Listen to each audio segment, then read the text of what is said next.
जोड़ तुम्हारे शरण शरण आता। भवसागर के दुख सुख सेवा पूर्ण पार होता। भाव को छोड़ तुम्हारे शरण शरण आता। भवसागर के दुख सुख सेवा पूर्ण पार होता। ना आंधी हो ना हो तूफान, ना आंधी हो ना हो तूफान, संकट टल जाए। इसीलिए माता जी हमको दर्शन हुए तुम्हारे। इसीलिए माता जी हमको दर्शन हुए तुम्हारे।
Good evening, everyone.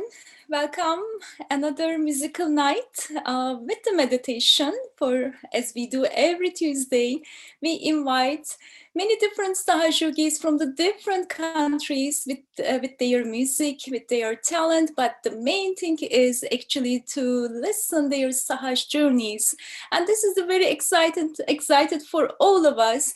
And as you know, when we listen their experience during their Sahaj journeys, we always learn, and we always, whatever we have, any this connection between our thoughts and between our hearts, and whatever we have any confusion, everything goes away among all the realized souls who are meditating in the same time.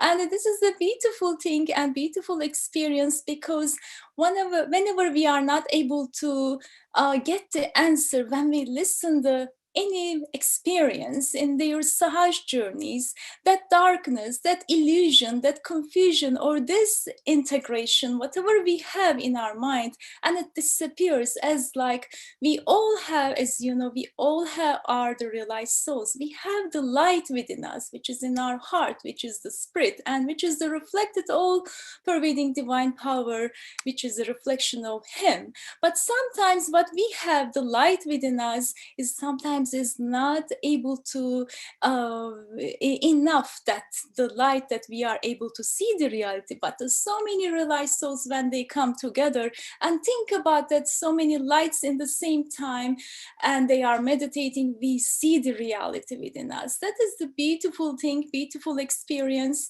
That's why we always invite many different Sahaj yogis to listen their Sahaj journeys. Of course, when the music comes in, and it always becomes more joyful, because the music, which is the art, it comes from the heart, from our spirit, and when it reflects into our meditation, and it is always joyful, and it opens the heart, and we see the definitely the joy within us, and the collective joy. So today we have another Sahaja friend, another Sahaja brother, who is joining to us from England. And so of course for him is a morning time, is a 5 o'clock for him. And so for us, evening for us, it will be evening meditation. For him is a morning meditation, and his name is Adam Morgan. And he started Sahaja Yoga in 1996, many years ago. And it is a great pleasure to have him and welcome him into our meditation tonight. And welcome, Adam, to our Hi, meeting. welcome. Can you hear me okay? Could you please increase your volume, Adam, please? Yeah, I can just, sorry. I have a strange, because I'm going to play the sitar, I've got microphones and cameras all over the place. So Yes. Yeah, I think it's better now. Yeah. Yeah, okay, good. Okay, good morning, Adam. Hi. So I would like to say, Adam, because of course, I told you earlier, I would like to announce it. When I call Adam, actually, I was quite hesitate if he will accept our invitation, because I know that the meeting will be at 5:15 a.m. in his time. And he told me that time is illusion. It would be great. It would be great pleasure to be in the meeting. So definitely I will come, he said. And I was so surprised. And of course, this shows when we are detached with many things, with many conditions, this shows definitely the real spirit. And Adam really showed to us. And I really thank you to you again, Adam, accepting our invitation for tonight. Not at all. It's nice to join you all. I have been to San Francisco, as I said, once a very long time ago. But yeah, I can go there virtually, I guess. Yeah, you told me that you came to San Francisco when you were 19, right? Yes, it was about that time, yeah. Yes. Okay. Yeah. Okay, Adam. So as we talk, we would like to start for the meditation first, and I would like to actually announce it. Adam plays sitar, and he will be leading the meditation tonight. And of course, he will be helping for us to go more deep in our meditation with his star. He will be playing star for us. And Adam, whenever you are ready, we will be ready for the meditation. Yeah. Thank you. So we'll do some meditation. That is what we're here for. And then I'll play a little bit of sitar. It's as you said, it's early morning here, and it's kind of early evening with you. So in Indian classical music, they have a tradition of playing different pieces of music at different times of day. So I have been slightly confused about what time of day it is and what to play, but I've decided to play an evening raga called Yaman, which is a very soothing, sweet raga. And in Sahaja Yoga terms, it relates to the Svadhisthana chakra, the second one. So it's a good raga for kind of soothing our attention and cooling us down. And it's very creative. The reason in India, they would be the first raga that they would teach you. And the reason they choose it is because it's very flexible, I guess. So has lots of scope for creativity. Anyway, so if we just start our meditation, if we just close our eyes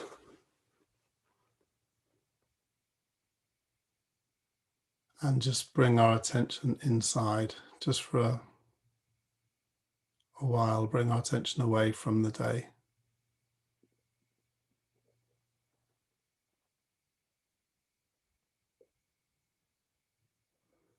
And then with our kind of focused attention, this inside attention, we'll raise Kundalini and put on a bandhan.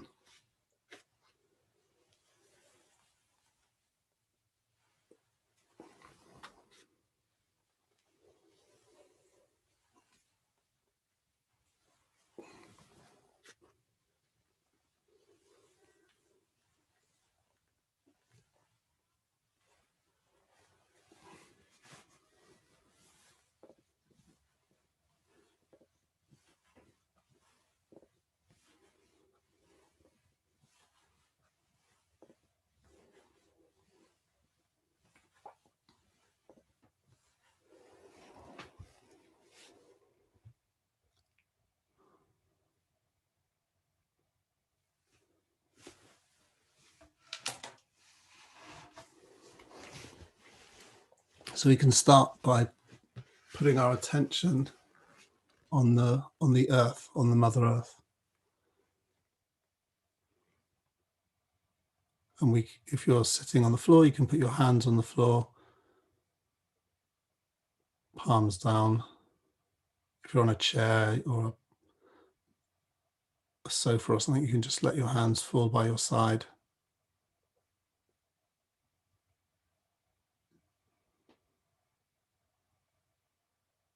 And inside of ourselves, we can just ask the Mother Earth to take away any stress, any heat, any unsettledness from within. And just let it drain away out your hands.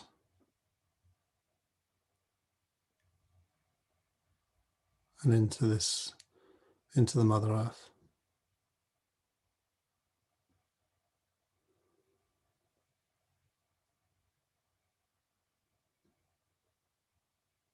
And we just let this happen.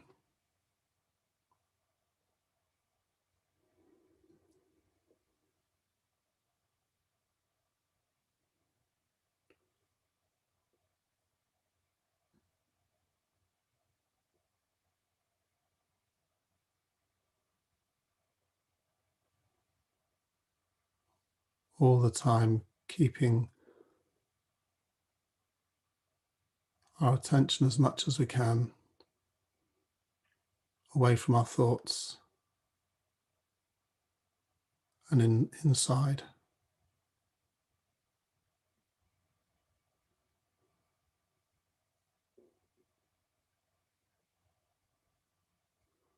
So the Mother Earth is called in Sanskrit is Bhumi Devi, Shri Bhumi Devi.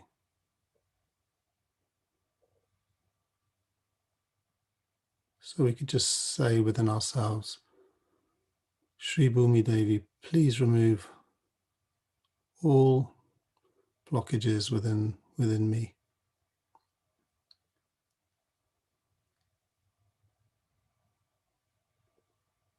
Please absorb all of these things.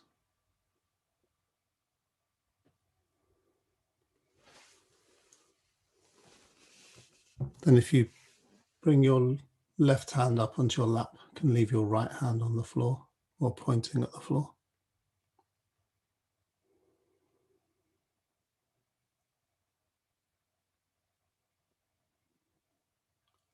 And this subtle system starts with the Muladhara. So this is the chakra at the very base of our spine. There's a very sweet quote that I like from Sri Mataji where she says that human beings forget sometimes that the only journey they have to make in life is from Muladhara to Sahasrara. So this is the journey that we go on every time we meditate.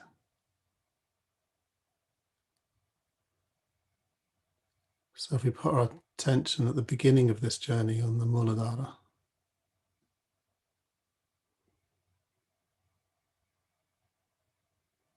which is the root of our subtle system.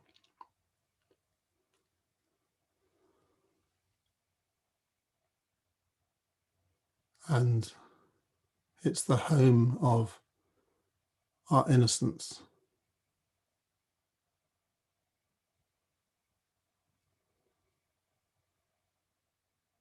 So that quality that is very visible in children, that we keep throughout our life. It may get covered, you may forget it, but it's always there.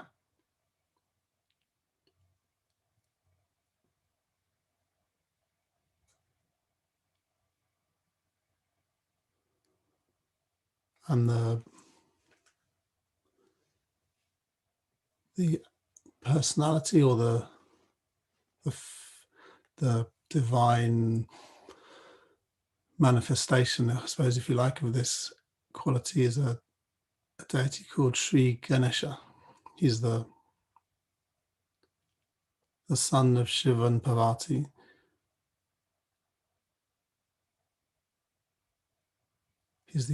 Represents the eternal child.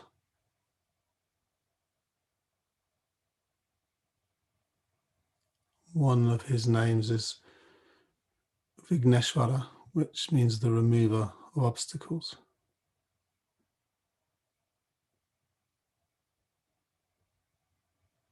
So we can just, again, within ourselves, pray to him.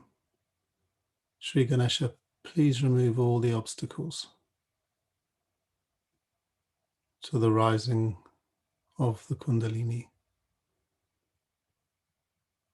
Remove all the obstacles to this journey.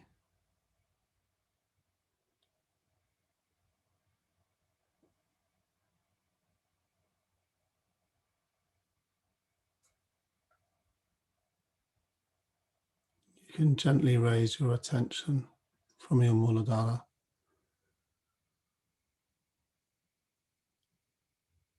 all the way to the top of your head and just see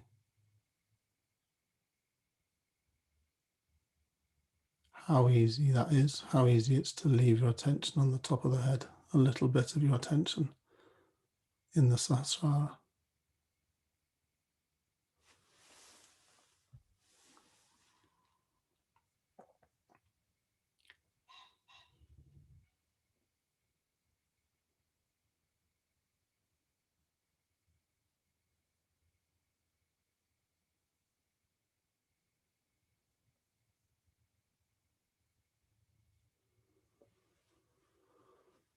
So with our hands in this posture, with our right hand on the floor and our left hand on our lap, this is a posture that we use to clear the left side.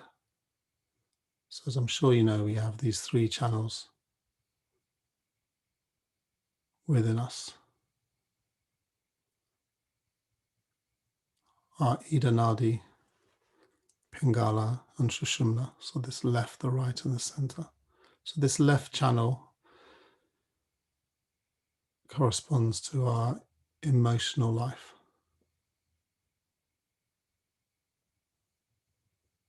Amongst other things. Sometimes called the moon channel.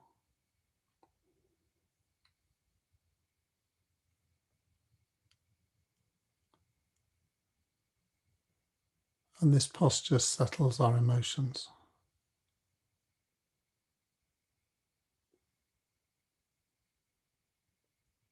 So again, we can, within ourselves, just ask Shri Kundalini or Shri Mataji, please balance my emotions.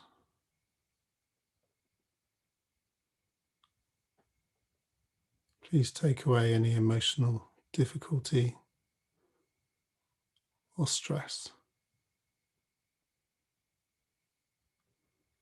It is a simple thing when we meditate that we can always ask the Kundalini for anything she can give us. So she can give us peace. She can give us clarity within ourselves. She can enlighten us.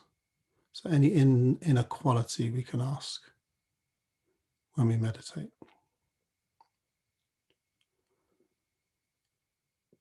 So please balance my left.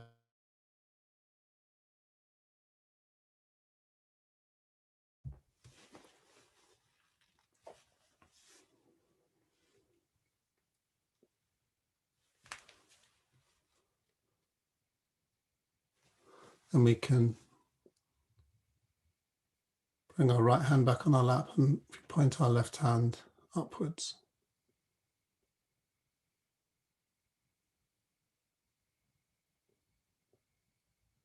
This is the posture for the right side, to clear the right side.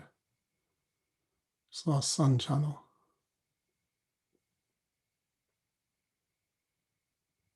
It's our channel of action, of ambition, of thought.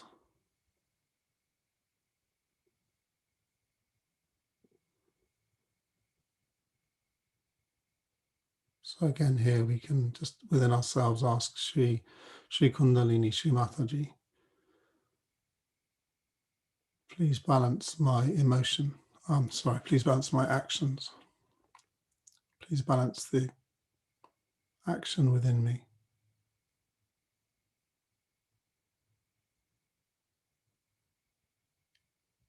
Please reduce my thinking.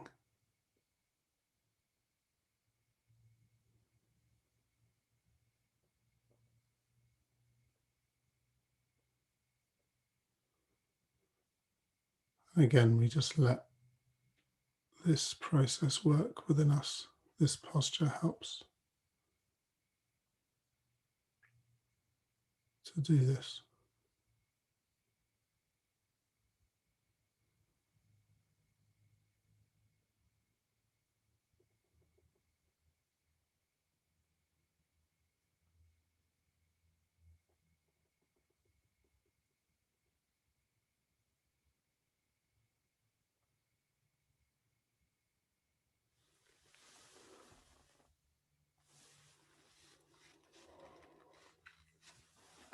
And then if we bring our hand down on our lap, and we can bring our attention into the central channel, this Shushumna.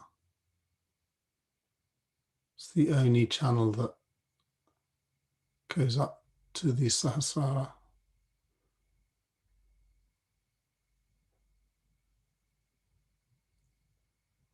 To that part of us which is beyond our mind, and which integrates and draws together all of the aspects of our self.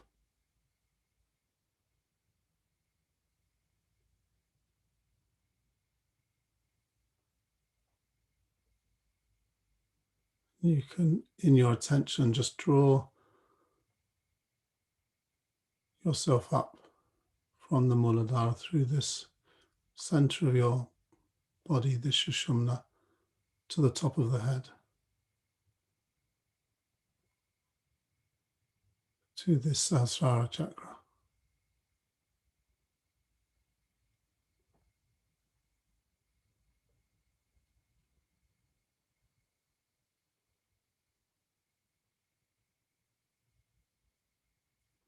You can say a simple affirmation to yourself.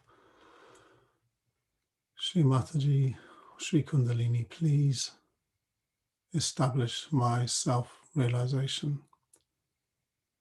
Please establish my connection to my spirit.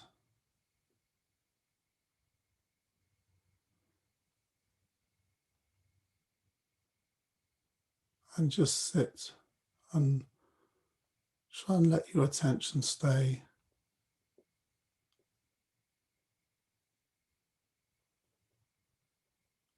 above the head. If you have trouble doing that, you could try using the affirmation, I forgive everyone, including myself.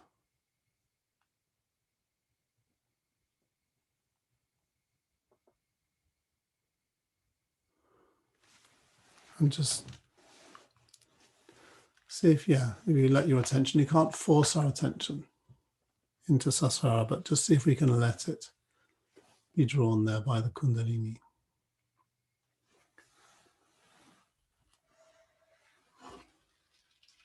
And hopefully the music will help with this.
So hopefully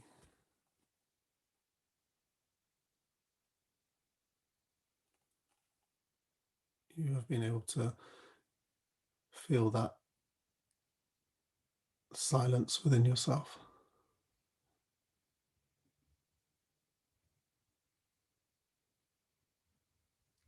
The bliss, the silence of the Sahasrara chakra, the thoughtless awareness.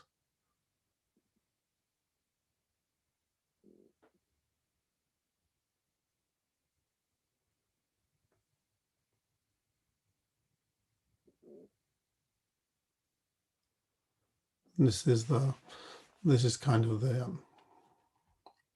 aim of Indian classical music, the goal is to rise our attention up. As one sitar player called it, taking the audience up towards space, towards silence.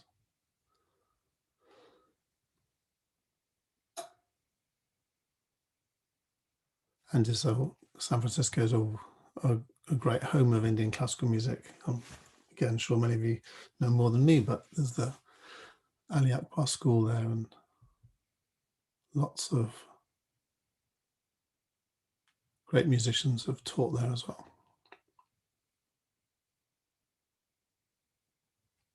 So we can draw our meditation to a close again by raising Kundalini and putting on a bandhan.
Adam, it was wonderful. You put us so much into silence, and I just want to express my feeling first before other friends start. And it was really so silent. There was no any thoughts in my mind, and it was beautiful. And I didn't want to open my eyes. Amazing. And but once if you second, I wanted to open my eyes because I wanted to see if I need to admit for others who join later. Anyway, I found you were also meditating. Your eyes were closed, but you were playing so peacefully. I found you were meditating, right? Amazing. And it's yeah, it is obviously it's meditative music. That's the goal of it. There's lots of interviews with, in fact, someone was showing me an interview recently with Ali Akbar saying that, you know, this music is not for entertainment. It has a different goal. Yeah. Yeah. So can you please remind us the sitar represents which chakra, and why we go very quickly silence with this instrument? So yeah, so the sitar is associated with the Sahasrara chakra, and yeah, it's one of many instruments used in Indian classical music. The voice is the kind of, I suppose, the fundamental instrument of Indian classical music, and all the other instruments try and emulate the voice. They all fundamentally play the same music, but they have different. So the sitar looks like this strange looking thing, and they all have different. Yeah, they all pull you in slightly different directions. The different instruments. They can all do different things better than others. So Very nice. So I would like to ask other friends if they would like to express their feeling. I'm sure, but I have seen so many comments in over here. Let me first read because I know that you may not able to have a chance to read those. sorry, the reason I keep looking up like that is because the screen and my camera are in different Yes. places. Okay, I will help you. Yes, yeah. Just you enjoy when I was reading, when I'm reading, and so one of our friends is saying thank you so much. Another one is saying thank you, Adam, for taking us into such a blissful state from the beginning till the end. Amazing music. Another friend is saying thank you so much. I have no words. The music and very peaceful. Love the music and very peaceful. Another friend is saying, thanks, Adam. It's really a divine feeling. Awesome music. Thank you so much. And the whole experience. Jai Shumataji, powerful vibration. Thanks, Adam. It was an amazing experience and complete silence. Another friend is saying, thanks, Adam. That was one lovely piece played by you. And another friend is saying more, please. And I would like to see he's Raghu, one of in our collectivity, and he plays sitar. Oh I'm wow! sure he Cool. was so happy to hear you. Brilliant. So, yeah, another friend is saying it was wonderful. Thank you very much. And I'm sure Adam would like to hear your voices also. If anyone would like to ask any question or would like to say anything, please do it. Hey Adam, hi, this is Shalja. Hi. Thank you so much for such a blissful meditation experience. I actually felt that my heartbeat and my sahasrara were beating in rhythm today. Right. So thank you so much. I mean,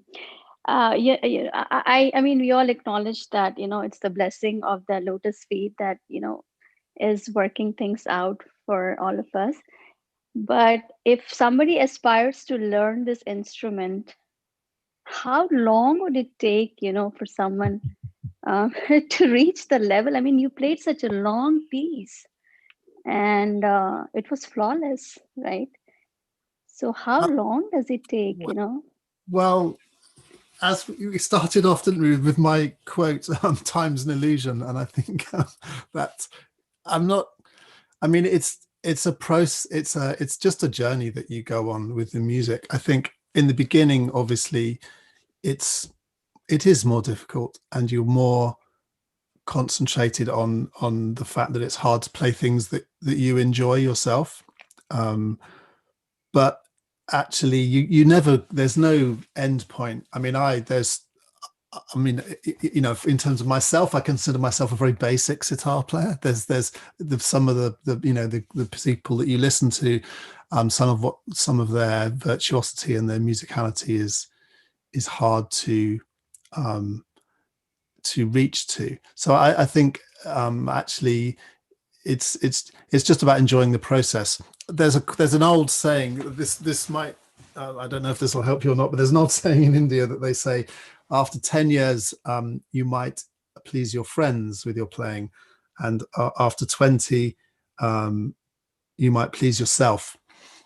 After 30 years you might please your guru, your teacher, and with some luck after 40 you might please God.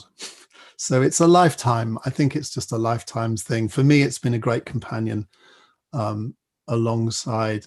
It's a wonderful way to express the things that you get from the meditation, that you get from Sahaja Yoga. So I would say, yeah, if you, long as you enjoy. When I picked up a sitar and I just, this sound, I've broken my nails. I'm not sure I can do it. This one.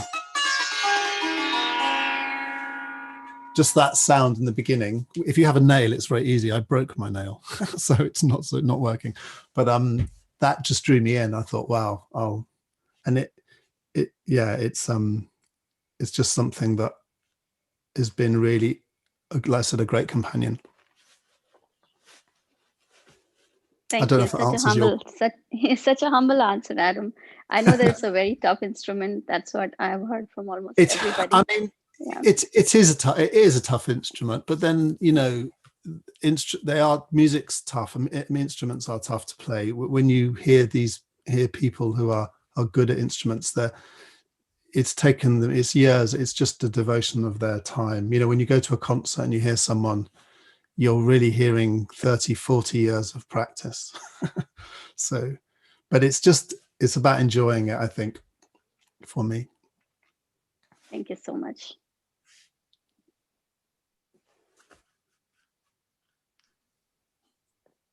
Hey, Adam, my name is Sandeep. And Hi, again, Sandeep. I completely agree to all the comments Shania read, as well as Shailaja, what she said.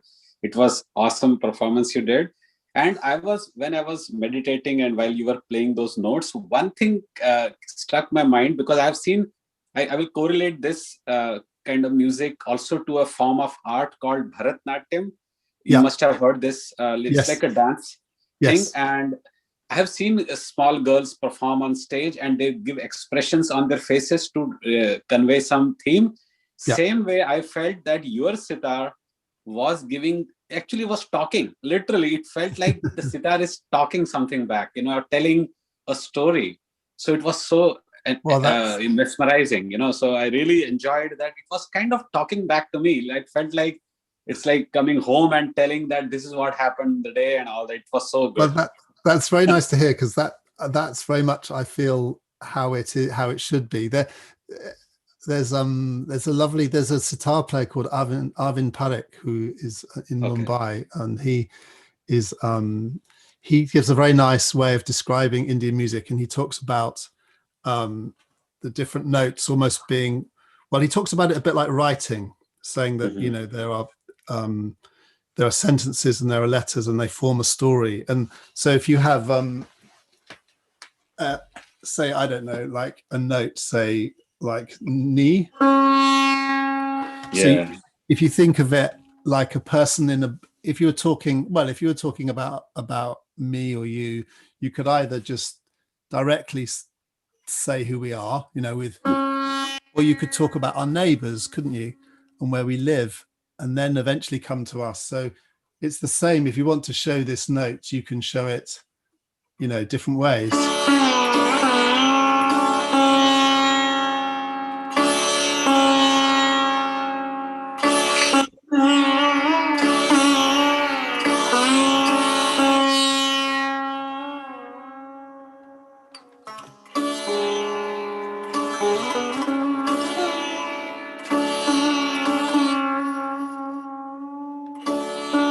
Anyway, so it is a story. Yeah, definitely. Yeah, it sounds like that. Absolutely, that's what I felt. Thank you so much.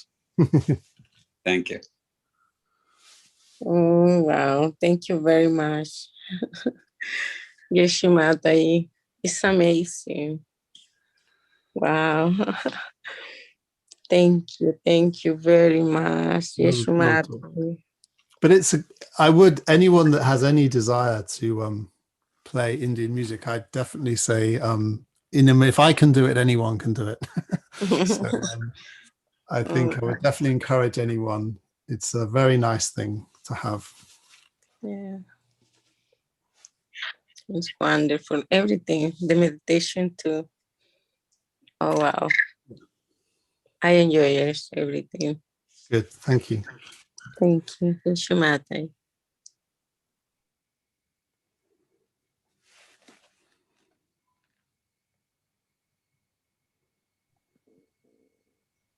So I would like to hand over just for a short time. Please, of course, definitely you're welcome to express your feeling, or if you want to ask questions, we will hand over to you all.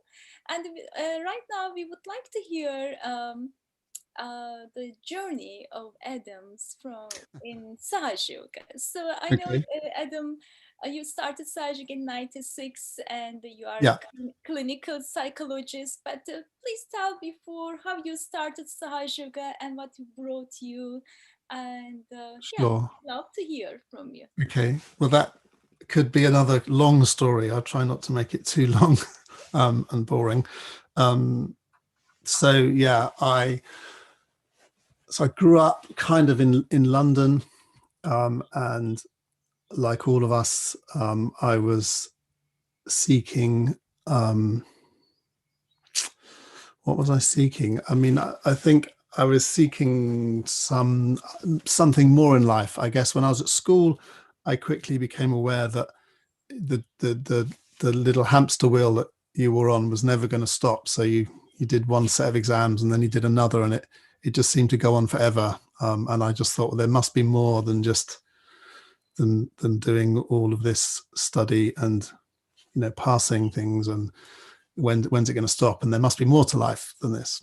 So I had that seeking kind of in me, and then when I was about 19, I had an interesting experience out of nowhere. So I had this seeking feeling within me, but I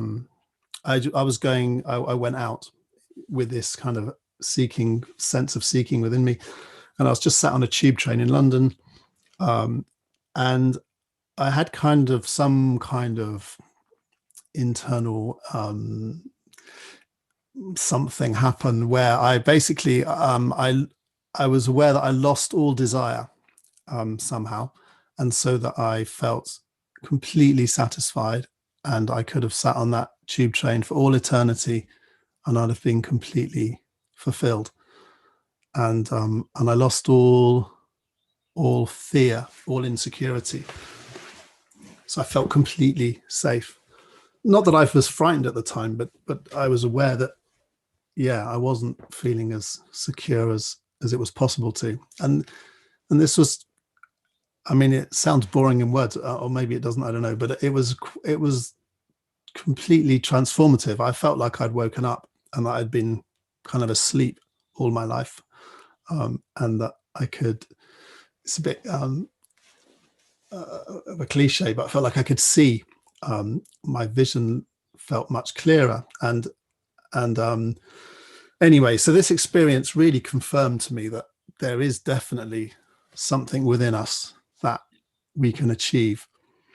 But this just happened out of the blue. I don't know why it happened. I mean, Shri Mataji was in London at the time. It would have been about 1987, and I was on a tube train in North London, and lots of yogis have told me, they were always on the tubes at that time, and they did used to put their attention on people and raise their kundalini, and I have no idea what happened, but something definitely happened to me that day. So anyway, that experience stayed with me, and I always felt this was the point of life, and of my life, was to find a way of connecting to this.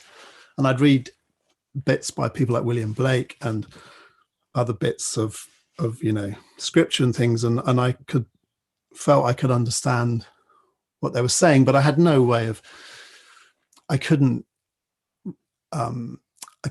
re-achieve this thing. I mean, I had little moments like it.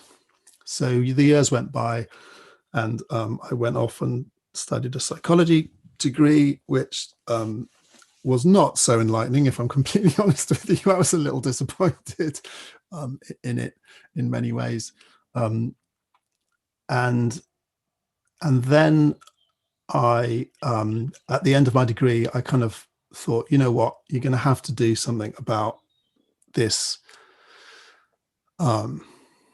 thing that you're seeking. You can't just hope that it'll happen again, that you'll bump into it, because you need to do something. And so I'd heard of, obviously, meditation as a route to that. I didn't really understand how it would get me to that place at all, but I thought, well, I'd better do something. So I started just meditating on my own, just doing what people say you should do, following your breath. And then what happened was, I was working in a hospital unit, and a Sahaja who I didn't know, obviously, he was, it's quite a funny story really. He was sent to work at this unit, And it wasn't a particularly fun place to work. It was for patients with what they call challenging behavior, which basically means violence. Well, doesn't just mean violence, but it means, yeah, challenging behavior is a euphemism for people that can be really tricky to look after. So he didn't want to go. I mean, when he was sent to this place, he didn't want to go. So he was doing everything in his power not to go. And very sweetly, his wife said to him, apparently at one point, she said, oh, look, because it wasn't working out for him not going. Everything he did, he was trying to put bandhan on and shoe beat and the things that we know in Sahaja Yoga. And it wasn't working. He kept getting more and more pressure to move to this unit. And his wife very sweetly said to him one day, look, there's obviously someone there who wants their realization. Just go. And then once you've met them, then you'll be allowed to leave. And that's exactly what happened. So he came to the unit. I heard somehow that he taught meditation. So I approached him and said, look, I hear you teach meditation. Would you teach me? And actually, I asked him at the time, I said, how much does it cost?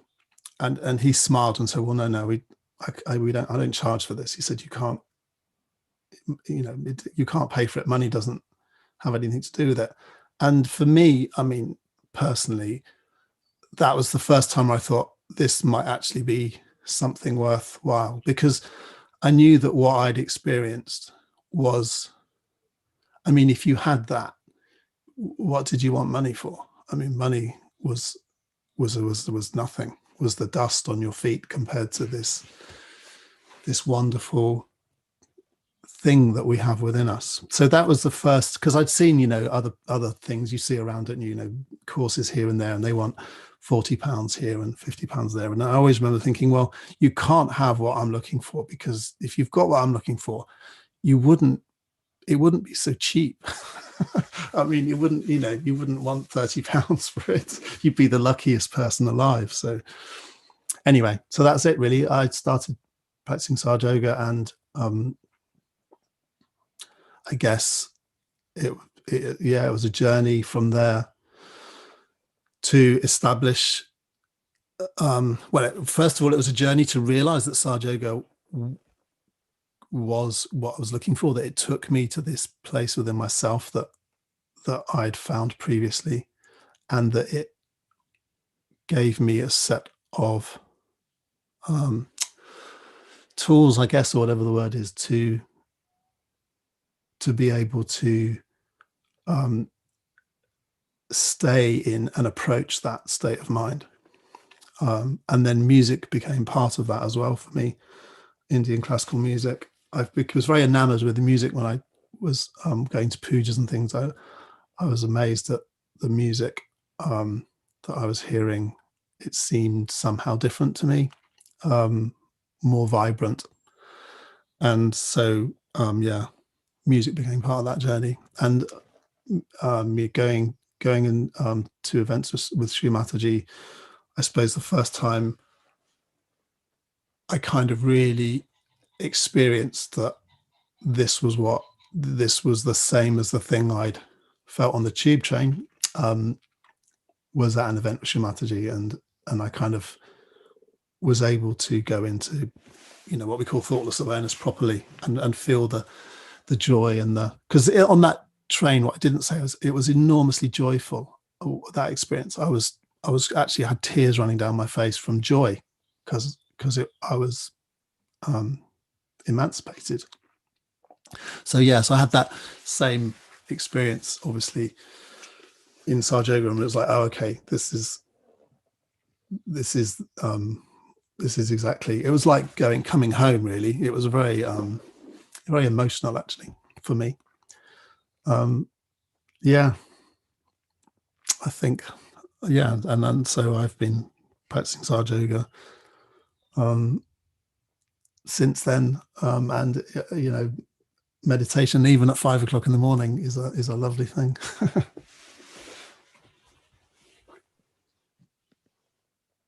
So nice to hear, Adam. It's so beautiful. So can I ask, when did you start to feel the absolute joy within?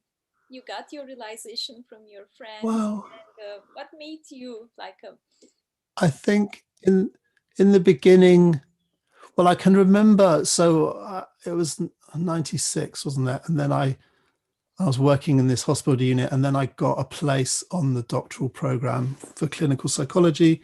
And I can remember so in the first year or so, I can remember I started, yes, yes, I started my training about 6 months after starting Sahaja Yoga. And I can remember driving around to different places, in my car to different places at work, listening to bhajans in the car. And that's the first time I think I started to feel the joy. I could just feel, yeah, like something dancing within me. and it was quite subtle, but I just knew that I was more settled, and I knew it was doing me good, even though it was quite subtle, I guess, in the beginning. But I could feel a sense of being settled, and I could feel, I could remember feeling that joy listening to the bhajans. The first time it was a very powerful experience was when I went to a puja with Sri Mataji in Portugal, and the whole thing was enlightening, shall we say. So that was very much like a bit of a homecoming experience. It felt like, finding your home. Very nice. So Adam, I like to ask this question to everyone, whoever is coming to our meeting each time, because everyone has different experience, but of course at the end it comes to the same point. But we would like to hear from you too. As you know, we always try to be in the meditative state, which brings us into thoughtless awareness. So are you able to continue being in thoughtless awareness in your daily life? So what brings you, how you achieve this state in your daily life? Yeah, that's another good one. Well, so I suppose in the beginning, so I had this period where, I was feeling the benefit and feeling some joy, but it wasn't, if you like, transformative. Then I kind of had another opening within myself, whatever the word is, I don't know. So, and then it was a bit bumpy, I suppose, if I'm honest with you, for a while. So I was very aware that I was very up and down. There's this talk where Sri Mataji says, doesn't she, that, she says, you open, you're like a flower or a tree that grows and then goes back into the earth again and grows and then goes back. She says, this isn't what should happen. Growing should be a constant, growing process. Don't grow and then shrink and then grow and then shrink. And she in the talk she says, well, this is because of ego and superego. There's the only explanation for it. And I definitely went through a patch like that for, I don't know how long, a few years probably, where I would feel very good and thoughtless and and all of those things when I was in meditating with other people or going to things, but I found it quite hard to sustain it in my daily life. And I don't know what things you want to hear from me, but I might as well tell you how it was, because there's no point not. But I remember one time sitting in my car with my two kids. I've got 3 boys; they're all grown up now, and we'd been to a camp near Bristol in England, where we'd had a weekend of meditating and stuff. And I sat in my car, and I kind of cried about leaving. There was nothing wrong with going home. I mean, home was fine, but I just knew that I would lose bit by bit by bit over the coming days and weeks what I'd gained on the weekend. And so it was a bit like that for a while. But it smoothed out, is what I can say. I found that over time I was able, I don't know how, if I'm honest with you, I don't know how, but I found that I was able to sustain that feeling more. I found that my meditation at home improved, that I was more able to genuinely meditate. So not a thinkitation, but a meditation. So sit down and actually become thoughtless. And it just improved over time so that I could not lose. I felt like, you know, a glider is pulled into the sky and it glides on the thermals. And I felt like Sahaja would pull me into the sky, but I didn't know how to ride those thermals, and I'd end up back on the ground in the airport. And I guess somehow it became more possible to stay in flight. Sounds a bit grand, doesn't it? But anyway. Wow, very nice. So then, as a conclusion, we can say, with your desire to meditate and regular meditation put you into witness. Yeah. Okay. Yeah. Sorry. Being practical. Yeah, exactly. So, you know, regular meditation and having a foot soaking. I found foot soaking a godsend. I could sit, and still amazes me that you can sit and put your feet in some salty water, and it's such a simple thing. And you think of all the problems in the world and all the solutions people are trying to generate for them, and something as simple as that can, at the end of the day, make, you know, transform how you're feeling. So yeah, regular meditating, regularly. Not I mean, I'm a bit like that. My wife says I'm very, I mean, I don't know if, I'm not sure how I feel about it. She says I'm very disciplined. You know, I meditate regularly. I mean, frankly, it's more of a weakness than a strength. I need to meditate. I want to. It's important to me. So yeah, regular meditation, and I think that the music's helped, to be honest with you. I think it's been a great thing to do. And it is like a meditation. It does put you into thoughtless awareness. I don't think I was aware of that in the beginning. I just enjoyed playing or trying to play. But I've become aware over the years that it completely brings you into the center.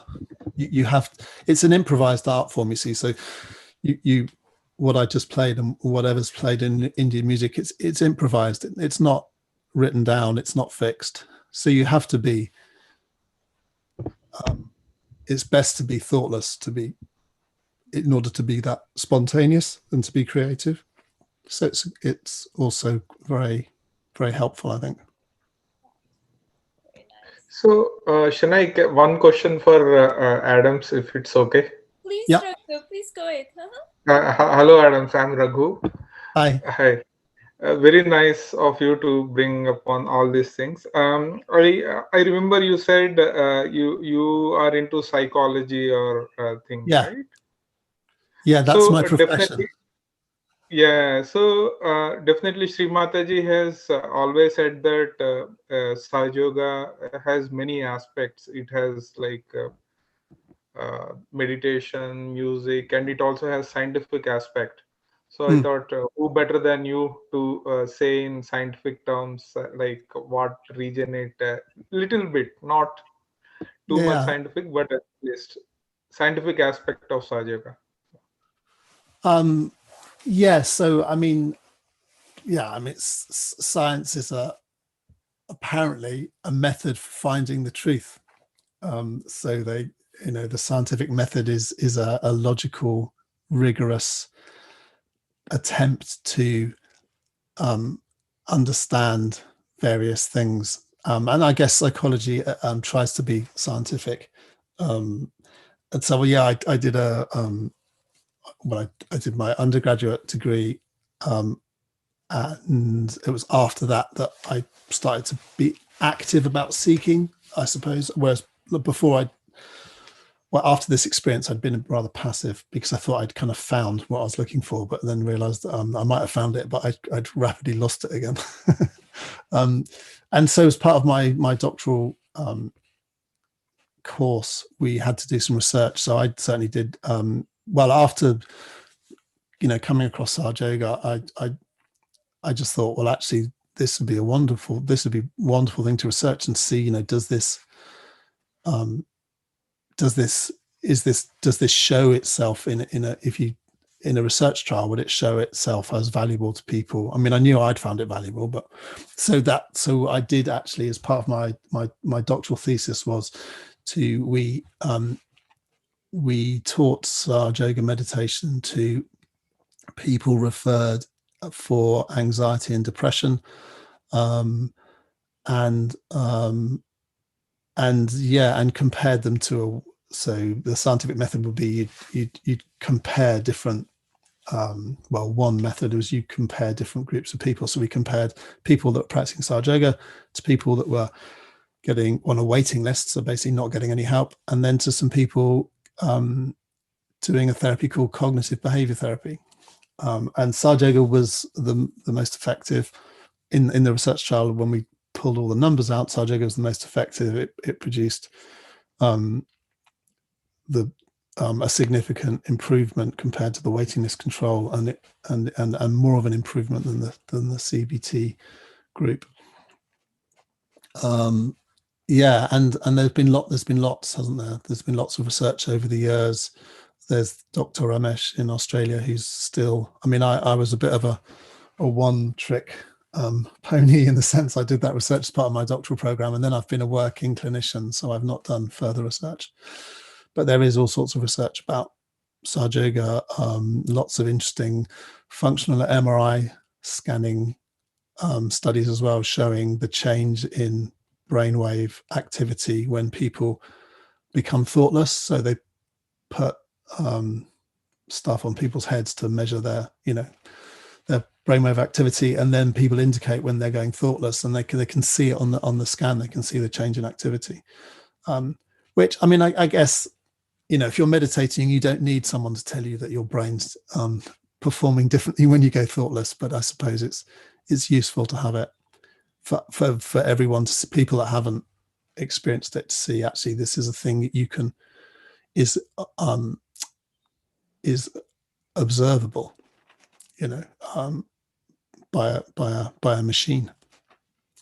So there's lots of research, and meditation over the years. I mean, when I did my research, meditation was seen as a very slightly odd thing to do with patients, and I definitely had a bit of a struggle with the ethics committee around getting it agreed.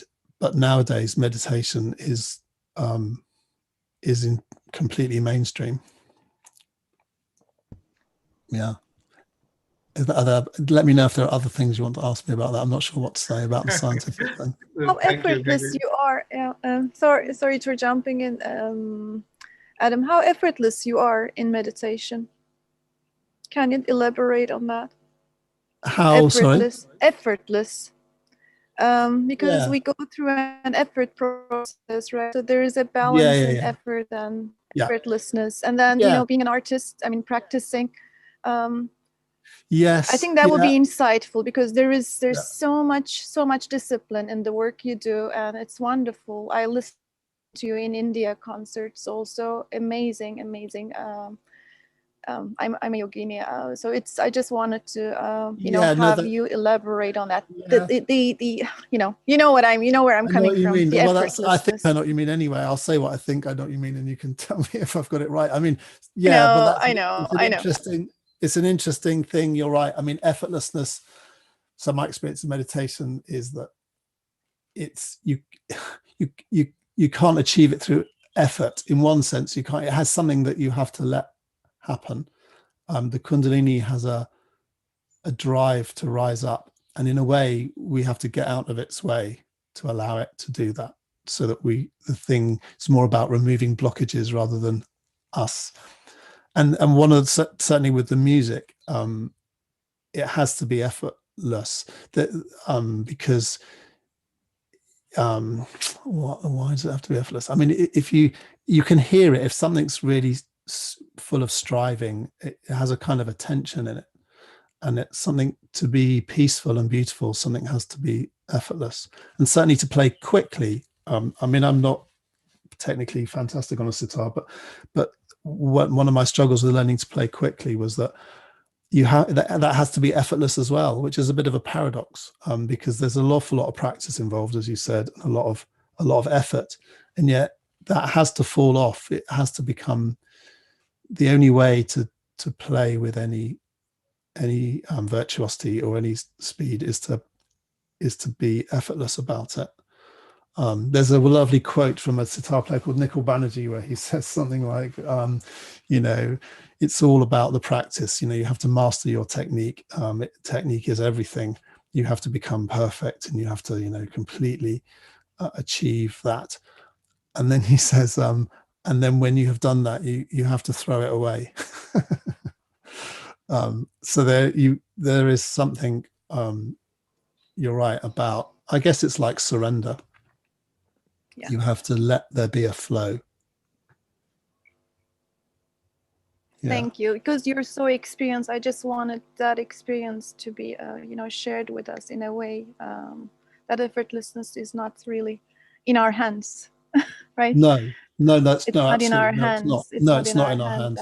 And it's at the moment it's created, we let it go because it's coming from a different source, and we're just in tune.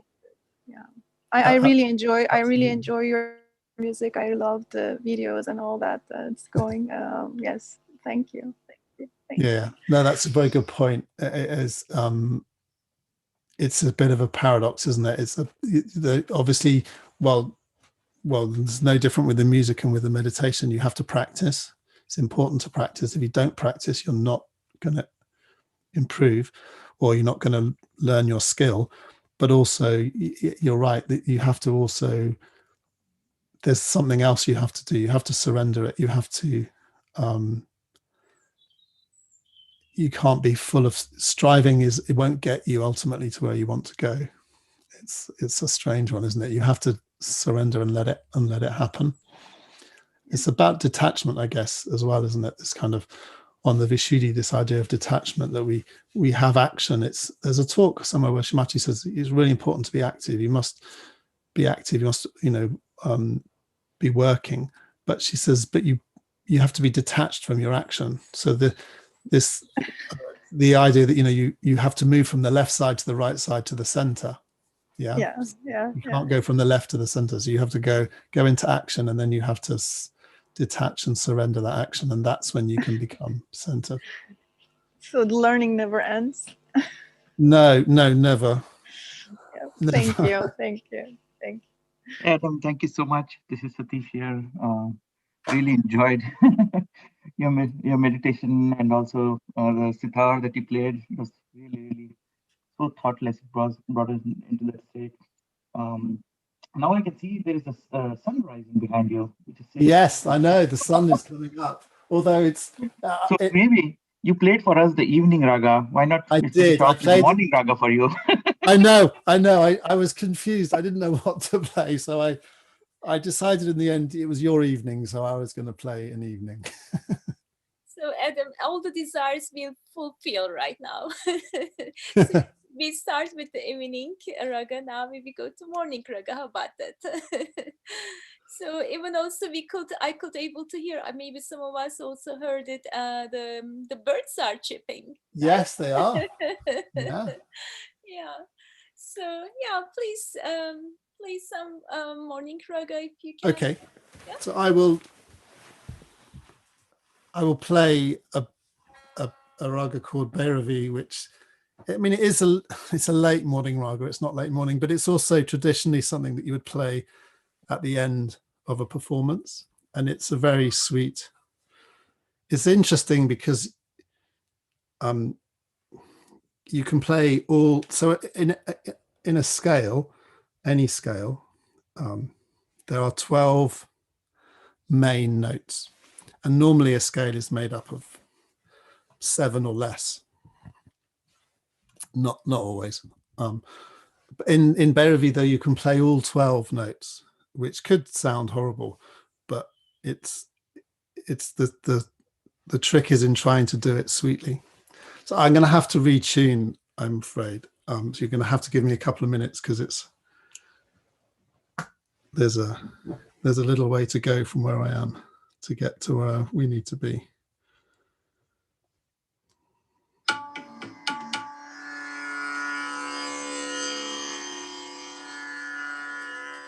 Sorry.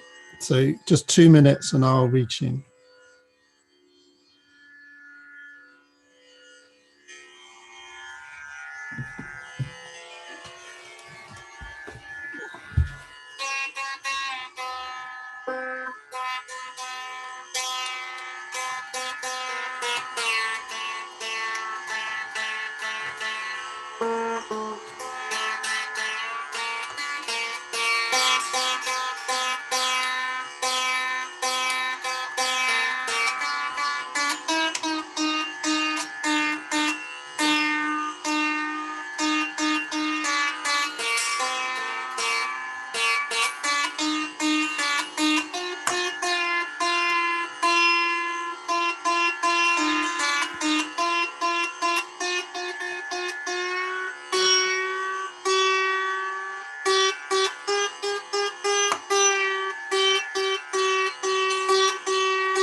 Okay, so I've made it there. So I'll play some of Bhairavi.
Beautiful, Adam. Thank you so much.